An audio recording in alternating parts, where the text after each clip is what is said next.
Hey everyone, this is a video about my air plants. So this is the first air plant I ever got just to test out whether if I'm able to keep it alive, because just to share, in the past I have bought air plants before. I think I bought two. One is the really small size and the other one is like a ball shape, and it often grows purple flowers. So for that particular air plant, it didn't go well because I'm not really sure of how to water them, and so the small one died. I think it died of dehydration, and the ball like piece also died of dehydration. And I think I underwatered them because I was only like spraying them and to keep them alive, but I think it's still insufficient. So that mid-sized one died after about 2 months. Yeah, so misting alone, yep, is not enough. So thereafter I got this just to try out again. So for this one, as you can see at the bottom, the stem is pretty long already. So what you're supposed to do for air plants typically is that the new ones will grow on top, and the old leaves at the bottom, they will start to brown and die off. So what you have to do is just to cut them off at the bottom, and as they grow further upwards and taller, you can actually start to use a very big cutter to cut off the stem bit by bit, but not too much. So far this one goes pretty well. Finally I get the hang of it, you know, in terms of how to take care of them. And then I bought the next one, which is this. It's I think these two are the same breed. They are like a ribbon type of air plant. They call it the Tillandsia also. So this is the one, and it's hanging on a coconut pot.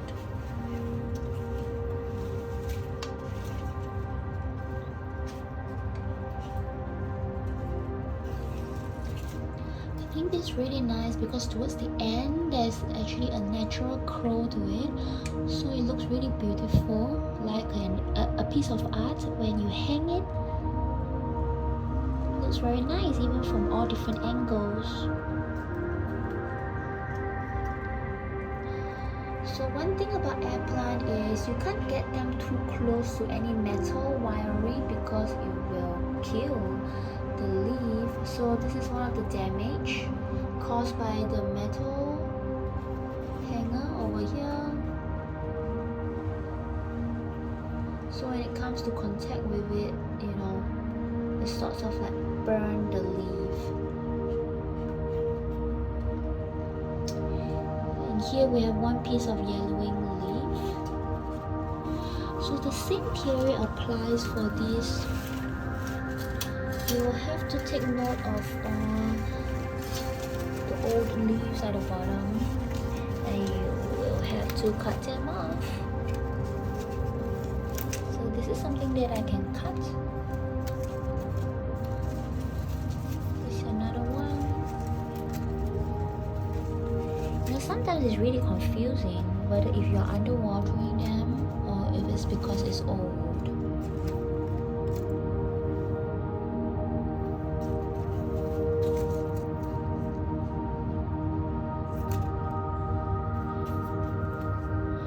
Anyhow, the top is still really healthy and you can see many new growth.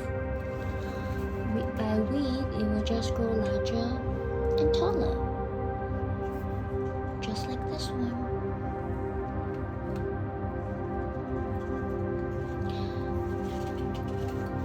I have another one here. This one is the largest one that I have. This is quite heavy. This is also in a ribbon shape. This particular scar, I got it when I bought it.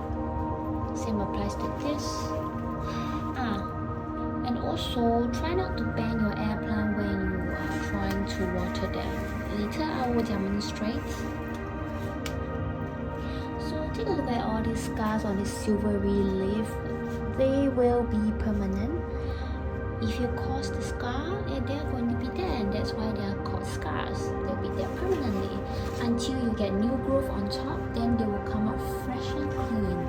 But otherwise, the scars, they will never go away. So if you want to keep a perfect air plant, you got to take really good care of them. So far, no pests for my air plant, but I find that moths, they tend to like to hide in the midst of this pocket of space. Moths, no idea why. Maybe it keeps them warm and gives them the kind of moisture and security that they need from the lizards. So as I water my plant in the past, I noticed that there were 2 occasions where moths will fly out from the air plant. Okay, so let me show you how I keep them alive and water them. So basically, you gotta get a huge pail, huge enough, and then you try to fit them in. So for me, I always fit this in first, but when you put it inside, you've got to be really gentle, because you don't want to bend the leaves too much at the corner there. Second one that goes down will be this.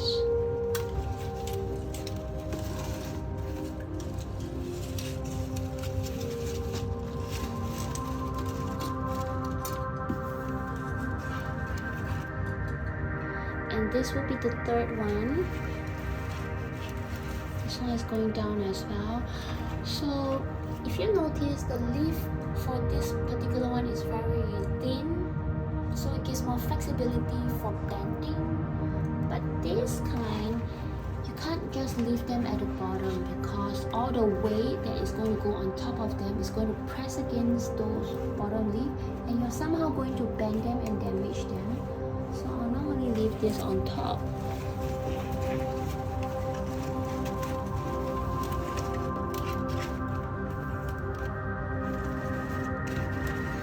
Once a week is the trick for me. Fertilization?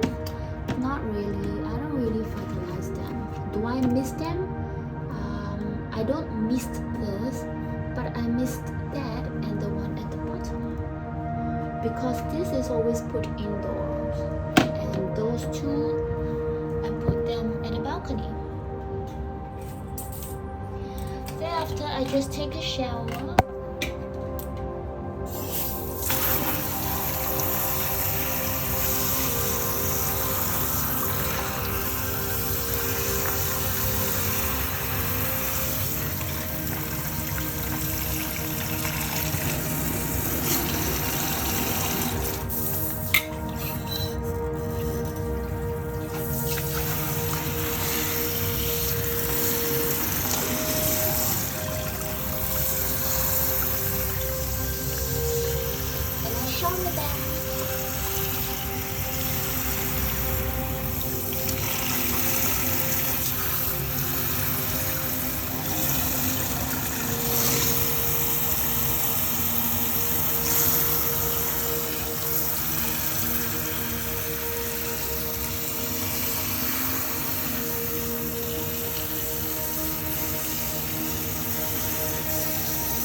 One thing I have to highlight is the water ponding in the midst of all these leaves section. You will have to pull them out, otherwise it will cause rotting.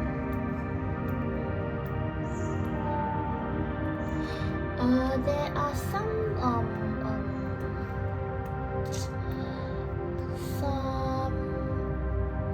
tips about recovering almost dead air plant is that you soak them overnight entirely, submerge them into water, leave them overnight and take it out the next day.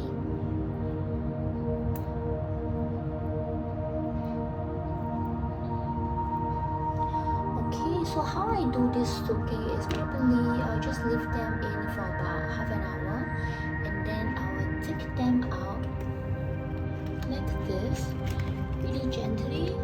You know why they have to be gentle? Because the leaves will be really soft when they soak up all those water, isn't it?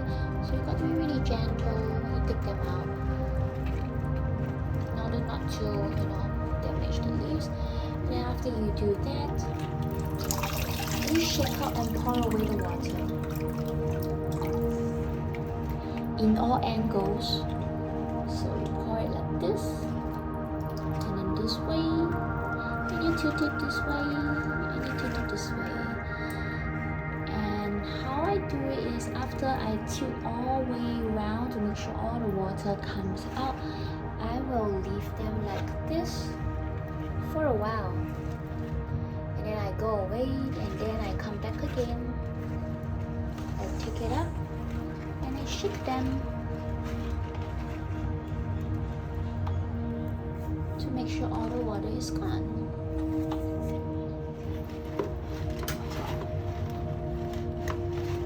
Okay, so now they are going to have their soak,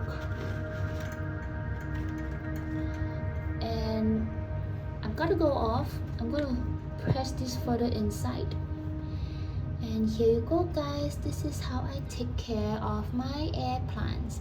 If you like this video, click on the like button, and don't forget to click on the subscribe button to subscribe for more videos to come. Bye, guys.